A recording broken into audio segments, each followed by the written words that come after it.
В светлый праздник Рождества Христова во всех уголках нашей великой страны звучат праздничные колокола. Семьи собираются вместе за праздничным столом, а во всех храмах проходит праздничное богослужение.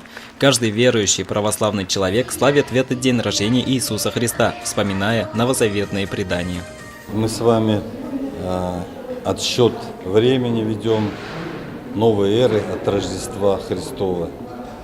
И праздник этот действительно дает нам надежду на светлое будущее, надежду на помощь Божию.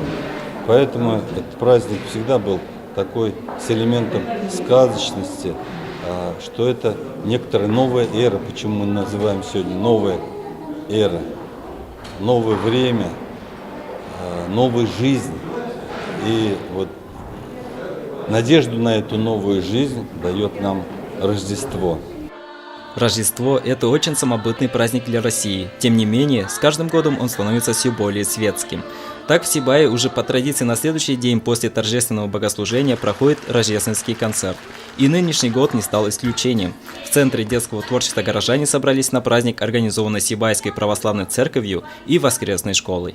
Хочу всех поздравить, всех горожан с этим светлым праздником и пожелать также, чтобы вот этот свет Вифлеемской звезды, который привел волхвов, мудрецов Востока к младенцу Христу, вот чтобы этот свет приводил бы и нас к Богу, чтобы мы видели этот свет, откликались на этот зов Божьей любви, на этот свет, который освещал бы и наш путь жизненный каждого человека, чтобы не блуждали мы во тьме, а вот шли бы на этот свет любви, добра во всем мире. Как отметили присутствующие гости, рождественские песни, исполненные на концерте, в полной мере погружают в праздничную атмосферу. Кроме этого, пробуждают и усиливают веру в светлое, хорошее будущее. А танцы всех от мала до велика вдохновляют на активные действия. Верую, верую, верую, верую на все времена. Щедрой рукою Всевышнего нам вера дана. Рождественские концерты всегда отличаются своей теплотой и особой душевностью. Вот и на этот раз благодарные зрители рукоплескали талантливым ребятам.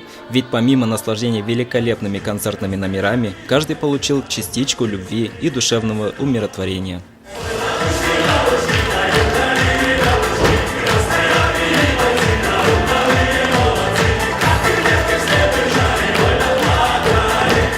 Данил Алибаев, Дамир Хайбуллин, Гульвина Раскидина, телекомпания СТВ.